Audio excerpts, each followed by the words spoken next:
Yes, welcome everyone to the Marijuana Times show. I'm your host, Joe Klare.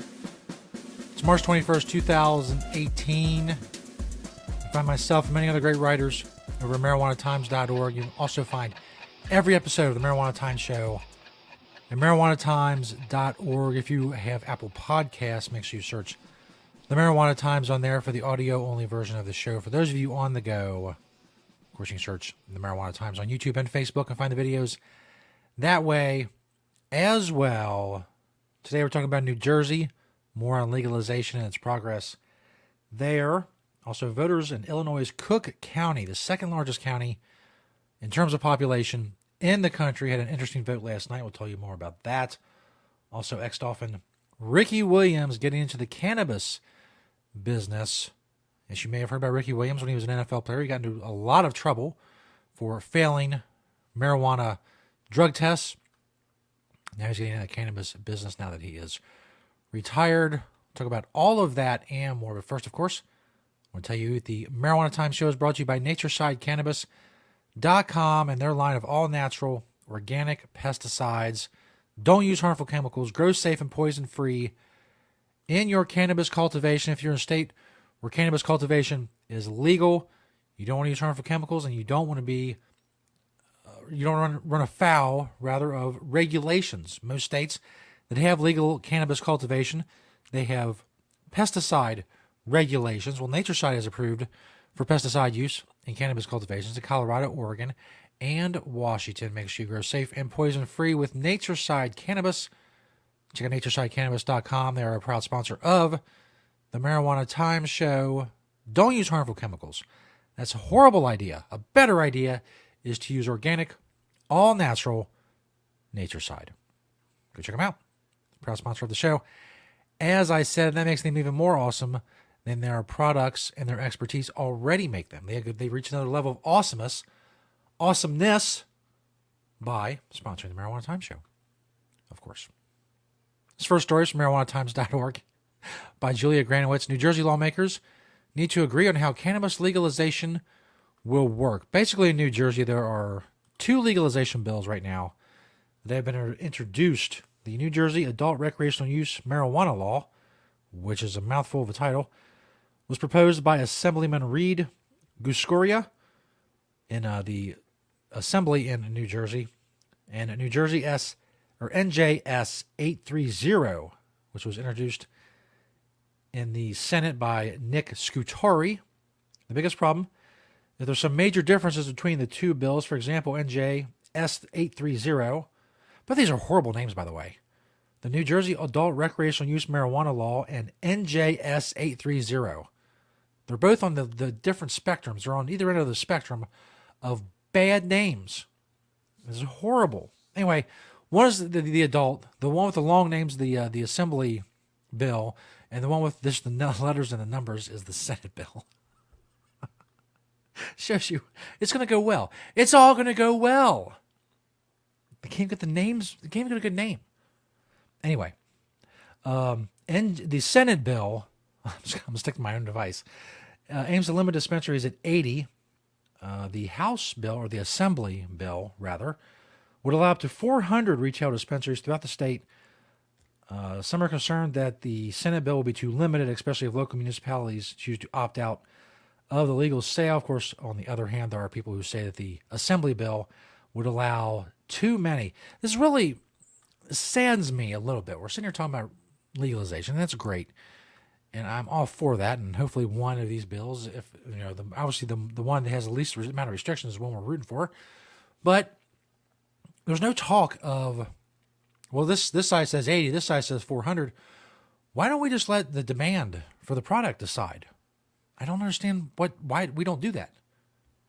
I don't understand what the problem is. In the town where I live, there are two speedways in the same block. They're separated by like a little patch of grass. You can walk from one speedway to the other speedway, walk over the patch of grass, and walk out of the one and walk into the other one within 30 seconds. Why? I don't know. Why do they need to be two speedways together? I don't know. It makes no sense whatsoever. But if they stay there, that means the demand is good enough for them to stay there. Elsewhere, not too far past that, we have a subway, and then across the road in the Walmart, there's another subway. Why do both subways need to be so close together? Who cares? If New Jersey can support 45 retail shops or 450 retail shops, let demand decide that. Now I know, well, you got to give out licenses and so on and so forth. That's great. You can still adhere to all that and not put a definite number on how many there can be. Just say, well, this is how you get a license. This is how you qualify.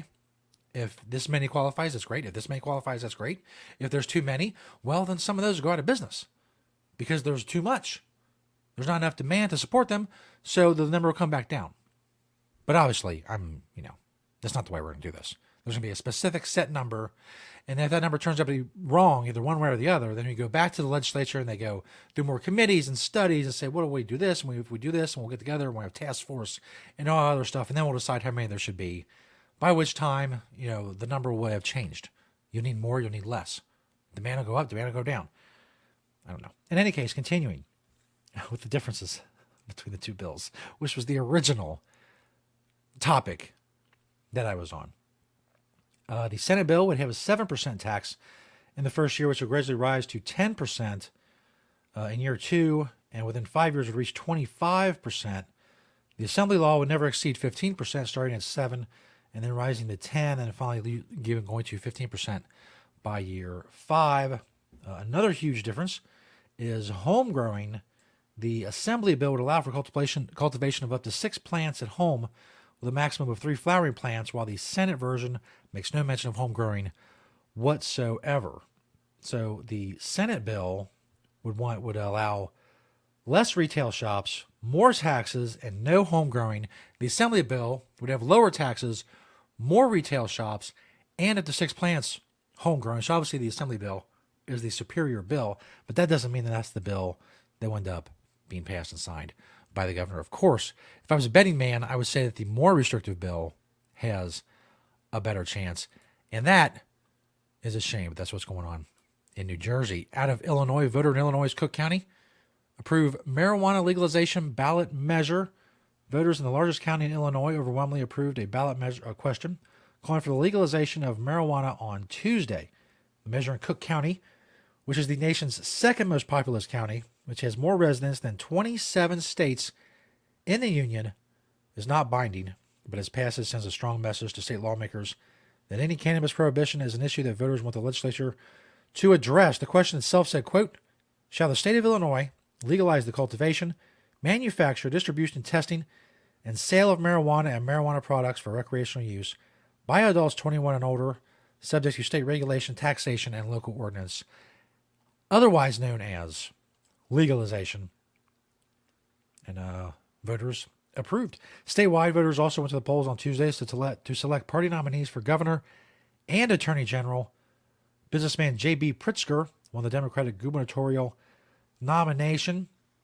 During a victory speech Tuesday night, he said, quote, we can begin by immediately removing one area of racial injustice in our criminal justice system. Let's legalize, tax, and regulate marijuana. So a lot of progress in Illinois when it comes to legalization. Again, the Cook County measure was not binding, but definitely sends a message and shows that, at least in Cook County, which is the largest county by far, obviously, in Illinois, in terms of population, that there's a lot of support for marijuana legalization. And the statewide, with the Democratic governor nominee being an ardent proponent of marijuana legalization. That's more good news in regards to the future of possible legalization in Illinois. The current governor of Illinois has said quite a few times he's not down with legalization. It's not his that's not his trip. So he's going to decline on legalization. So maybe Illinois' next governor will be more hospitable, and then maybe they can finally work on getting adult use recreational legalization through the legislature and to the governor. Or I think they're also trying to do is vote on a bill that would put something on the ballot in Illinois in November, and from the legislature, that would allow people to do a similar vote as what they just did in Cook County. And then they vote on it, and then they say yes. And that's still non-binding, but then it goes back to the legislature, and the legislature can then decide, with that support, what to do. And then maybe, hopefully, after that, there will be a governor and the governor's mansion in Illinois that will sign it. It's a very, very long process. But as I said many times on this show, that's the process that we have to work with and that we have to work through. And it may take a long time, but that's just more incentive to get it done as quickly as possible and to fight as hard as possible to get it done. This last story is from sun-sentinel.com. Ex-Dolphin Ricky Williams launches a marijuana brand. Excuse me. Former Miami Dolphins running back Ricky Williams has launched his own marijuana brand. The line, called Real Wellness by Ricky Williams, includes 6 products sold as salves, vape cartridges, and tonics.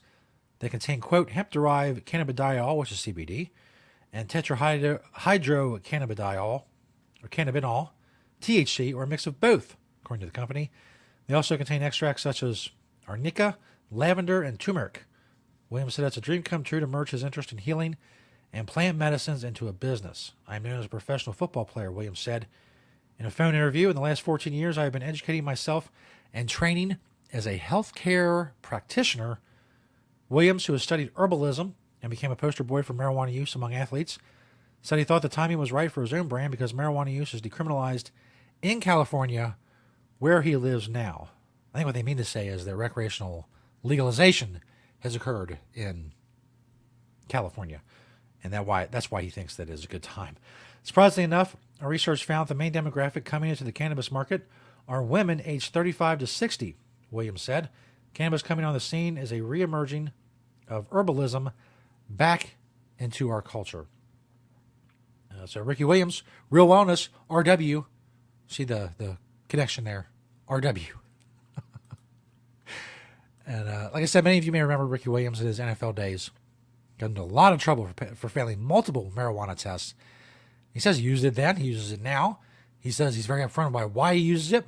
And the NFL is still a banned substance in the NFL, but they seem to be budging a little bit on that as well. Again, just like I said in the last story, there's another reason to fight even harder for these things because the process is so long.